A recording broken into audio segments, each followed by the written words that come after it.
really powers most of our residential life. You know, your furnace, your AC, washing machine, maybe even that little compressor in the garage. You might not immediately think of anything too complex, but you should be thinking about the single-phase induction motor. Yeah, exactly. They're kind of the quiet, often overlooked workhorses, aren't they? They're absolutely essential everywhere, really, from homes and farms to uh, light commercial buildings, anywhere you just can't get that heavy-duty three-phase industrial power, or where it just wouldn't make sense financially. Right. And the reason we want to do a deep dive today is because the engineering challenge these motors solve is actually pretty incredible when you stop and think about it. You're feeding them just one single phase of alternating current. And physics tells us that just creates a pulsating magnetic field inside the motor. It just goes back and forth. It vibrates, essentially. It doesn't rotate. And you absolutely need rotation, a rotating magnetic field, to actually turn the rotor and get continuous work, continuous torque done. Right. So engineers basically have to trick the motor. They have to make it think it's running on two phases, even though it's only got that one AC source. And they do this by cleverly splitting the phase, usually using different sets of windings in the stator to create a sort of temporary rotational kick to get things going. So our mission today is to really analyze how that phase splitting trick works and how it determines, how reliable, how noisy, and how powerful the motor actually is. Yeah. We're going to break down the two main types you run into. The cheaper, often noisier one, the resistance start split phase motor. And the more powerful, quieter one, the two-value capacitor motor. Exactly. And by the end of this, you should have a really clear idea why, say, your desk fan is engineered so differently from your big air conditioning unit. Okay, but before we jump into those specific types, maybe we should set a baseline. Because single-phase motors, well, they operate under some pretty major constraints compared to their three-phase cousins. Physically and in terms of efficiency. Yeah, those constraints become obvious pretty fast when you look at the specs. Our sources point out they're generally, low-efficiency machines. Efficiency ratings often top out around, 68%? Seriously? Yeah. Only 68% efficient. In a world focused on energy saving, that just feels low, especially for something like an AC unit running all summer. It is low, relatively speaking, but it's often a necessary trade-off, for simplicity and cost, especially in those fractional horsepower applications. Typically, you see them from maybe 11/100th of a horsepower, tiny little things, up to about 3/4 horsepower, though you can get special ones, maybe up to 10 or even 15 horsepower for specific tasks. Okay, and regardless of the type we're talking about, the basic anatomy is pretty consistent, right? Pretty much. You've got the frame, the structure, the stator that holds all the copper windings, the rotor, almost always that simple, robust squirrel cage design. And then the really critical part, the one that often causes trouble, the starting switch. We'll definitely come back to that switch. Now, for performance, we need to talk torque. That twisting force. We should probably clarify the different types of torque for everyone listening. Good idea. There's starting torque, that's the grunt needed to get the load moving from a dead stop. And then there's running torque, which is the force needed to keep it spinning once it's up to speed. Right. And going hand in hand with that starting torque is something called starting current, or inrush current. This is that huge surge of electricity the motor draws right at the beginning when it's trying to accelerate. And the fascinating thing is, this spike can be like 5 or 6 times higher than the motor's normal running currents, the full load amperage, or FLA. Yeah, that initial electrical hit is substantial. It puts a strain on the system. Okay, one last basic concept before we dive deeper. The speed gap, or what's called rotor slip. We can calculate the theoretical maximal speed, the synchronous speed, using that formula NS equals 120 times frequency over the number of poles. But the actual speed of the rotor, the rated speed on the nameplate, it's always slower than that synchronous speed. Because if the rotor ever actually reached synchronous speed, the magnetic field lines wouldn't be cut by the rotor bars anymore, right? So induction would stop, and torque would just disappear. The motor would stall out. Exactly. So that difference in speed, the slip, is actually what keeps the whole process going. It's essential for torque production. So like a common example, a 4-pole motor running on 60 hertz power has a synchronous speed of 1800 RPM, but its nameplate might say, 1725 RPM. That's 75 RPM difference. That's the slip. Okay, that makes sense. Got the fundamentals down. Let's unpack the first type then. The resistance start split phase motor. RSSPM for short? RSSPM, yeah. That's the common one. This is sort of the entry-level model, the cost-effective choice, when the load isn't too demanding at startup. And the design here is all about that trade-off you mentioned earlier. It uses 2 windings connected in parallel, but they're deliberately made with different electrical properties, different impedance. Right, you have the run winding. This one uses larger conductors, more turns maybe, so it has low resistance but high inductive reactance. It's very inductive. And then the start winding is kind of the opposite. Exactly the opposite. Smaller wire, maybe fewer turns, so it has higher resistance but lower inductive reactance. And it's this difference, primarily the resistance versus the inductance, that causes the current in the start winding to peak just a little bit before the current in the run winding. It creates a time difference. Okay, but here's the catch you hinted at earlier, right? This difference in impedance. It only gets you an electrical phase displacement of about, 25 to 30 degrees between the currents? Yeah, that's the major limitation. Only 25, maybe 30 degrees. That sounds not great. If the ideal for smooth rotation, like in a true two-phase system, is 90 degrees, why only 25 or 30? Why not design them to be more different, get closer to 90? Is it just too expensive or impractical? It's mostly impracticality and cost, yeah. You could push it a bit further, maybe. But to get a really significant phase shift using just resistance and inductance differences in the windings themselves, you'd end up with windings that are physically huge or inefficient or just wouldn't work well. It's a compromise. And because that phase displacement is so small, the rotating magnetic field it creates at startup is, well, pretty weak and uneven. Which directly translates to poor starting torque. Mhm. The sources say only about 125% to maybe 150% of the rated running torque, which isn't much of a boost. Not really, no. And to sort of make up for that weak start, you pay that heavy price in current draw, that really high starting current, 5 to 6 times the running current that we talked about earlier. Precisely. And that huge current flowing through the start winding, which remember has that fine wire, is exactly why it must be disconnected very quickly once the motor gets close to speed. If it stays energized, it'll just overheat and burn out in seconds. Okay, so disconnection is critical. And the device usually responsible for that is the centrifugal switch, right? Most commonly, yes. It's a small mechanical switch. Yeah. Usually has contacts that are normally closed, meaning they conduct electricity when the motor is off. It's often mounted on the motor's end bracket, and there's a mechanism on the rotor shaft with weights. As the motor speeds up, centrifugal force throws these weights outward. And that physically opens the switch contacts, usually around, 75% of the rated speed? Yep, about 75%, and that cuts power to the start winding. And critically, our sources mention this too. A faulty start switch. Maybe the contacts get corroded or the weights get stuck. That's like the single most common reason for single-phase motor failure. It really is. It's amazing how often it comes down to that little mechanical part. That's kind of wild, isn't it? The reliability of something potentially complex, like your whole HVAC system, could hinge on a tiny mechanical lever inside the motor. What does that failure typically look like? Does the motor just sit there and hum? Pretty much. If the switch fails closed, so it never disconnects the start winding, that winding will quickly overheat, smoke, and burn out. You might smell it. If the switch fails open, meaning the contacts are stuck open or don't make connection, the start winding never gets power. So the motor has no starting torque. It'll just sit there and hum loudly as that pulsating field vibrates the rotor, but it won't turn.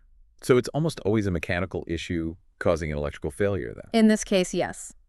Very often. Are there any alternatives to that, seemingly failure-prone mechanical switch? There are.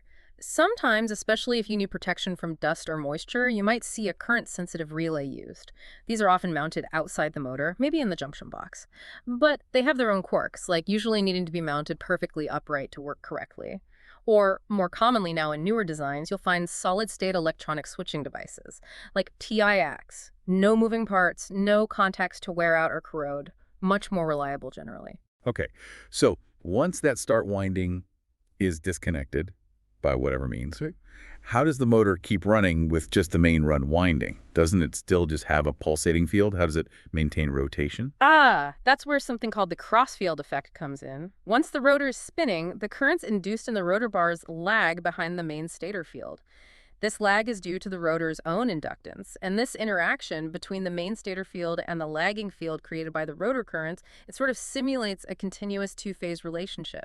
It's not perfect, but it's enough to maintain a continuous rotating torque while it's running. Interesting. So, okay, characteristics and applications for this RSS-PM type. We've got low cost, low starting torque, that high inrush current, and you mentioned another key thing, high noise factor, cycle humming. Yeah, they tend to be noisier. That cycle humming comes from the residual vibrations caused by the fact that the magnetic field, even when running, isn't perfectly smooth and rotating like in a three-phase motor. It still has some pulsation to it. So where do we use these then? Mostly for low inertia loads, things that don't put up much resistance when starting. Furnace blowers, small fans, bench grinders maybe, some types of pumps like sump pumps that are usually empty when they start, things that spin up easily. Gotcha. And a quick practical note someone might need. If you need to reverse the direction of one of these RSSPM motors, Yeah. you can't just swap the main power leads, can you? No, that won't work because that swaps both windings relative to the source. To reverse it, you have to de-energize it completely, let the centrifugal switch reset close. Then you swap the connections for only the start winding leads or only the run winding leads, but not both. That changes their relative phasing and reverses the initial kick direction. Okay, good to know. Right, let's move on to the upgrade then. The two-value capacitor motor, or TVCM. This sounds like the premium option. It is. This motor design really delivers the best overall performance among the common single-phase types. And the secret here is capacitance, right? Instead of just relying on that sort of crude difference in resistance and inductance. They use capacitors to actively counteract the motor's inductive properties. The goal is to shift the current in the auxiliary winding much closer to that ideal 90-degree phase displacement relative to the main winding current. And they use two capacitors to do this, a two-value system. Exactly. Dual capacitors. First, you have the start capacitor. This is usually an electrolytic type. Big, round, often black plastic casing. Crucially, it's rated only for short-time duty. During startup, that same centrifugal switch mechanism connects both capacitors in parallel with the auxiliary winding. Ah, so they combine their capacitance. Right. You get that massive combined capacitance from both working together during the start phase. And that is what creates the necessary phase shift to achieve, or get very close to, the ideal 90-degree electrical displacement between the auxiliary and main winding currents. And achieving that near-perfect 90-degree split. That's what makes the TDCM such a powerhouse at starting, right? Absolutely. We go from that mediocre 125, 150% starting torque of the RSSPM up to a really impressive 250% to even 450% of the rated running torque for the TVCM. Huge difference. Plus, because the phase shift is so much better, the motor actually draws a significantly lower inrush current compared to the resistance start type. It's a much smoother, more efficient start. Okay, so it starts strong. Then what happens? Does the switch cut out both capacitors? No, just the start capacitor. As the motor speeds up, around that same 75% rated speed mark, the centrifugal switch opens a contact that disconnects only the electrolytic start capacitor. Ah, so the short time duty one gets taken out of the circuit, protecting it. But the switch keeps the auxiliary winding energized, so that winding does double duty. It's a start winding and part of the run circuit. Exactly right. Unlike the RSSPM where the start winding is completely disconnected, here the auxiliary winding stays energized. It remains connected in series with that continuous duty, oil-filled run capacitor.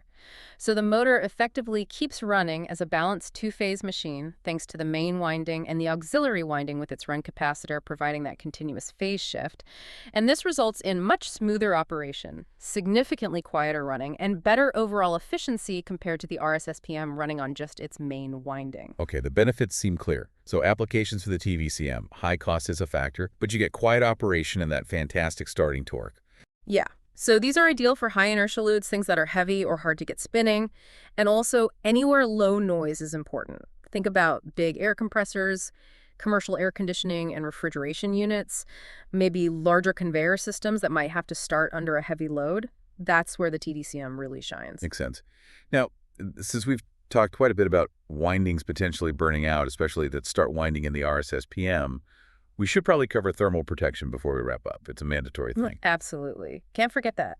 The Canadian Electrical Code and pretty much all major electrical codes globally mandate that motors must have protection against overheating caused by overload conditions. Running overloaded generates excess heat. And how is that usually done in these single-phase motors?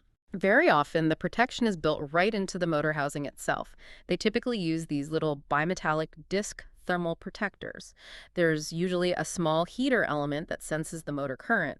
If the current gets too high for too long, indicating an overload, the heat generated causes this bimetal disc to warp and suddenly snap open a set of contacts. breaking the circuit and saving the motor windings from cooking themselves. Exactly. It interrupts the power flow. Okay, and there's an important safety point here about reset types, isn't there? Automatic versus manual. Yes, very important. Some protectors reset automatically once the motor cools down. Others require someone to physically press a reset button, usually a little red button on the motor casing. You absolutely must avoid using automatic reset protectors in applications where an unexpected restart could be dangerous. Think about, I don't know, a table saw, garbage disposal, maybe a sawdust collector, if that suddenly turned back on while someone was working on it. Yeah, that could be really bad. Yeah. So manual reset is often the safer and sometimes legally required choice for those applications. Definitely. Always check the application requirements. Okay, let's try to quickly summarize the big trade-off we've looked at today.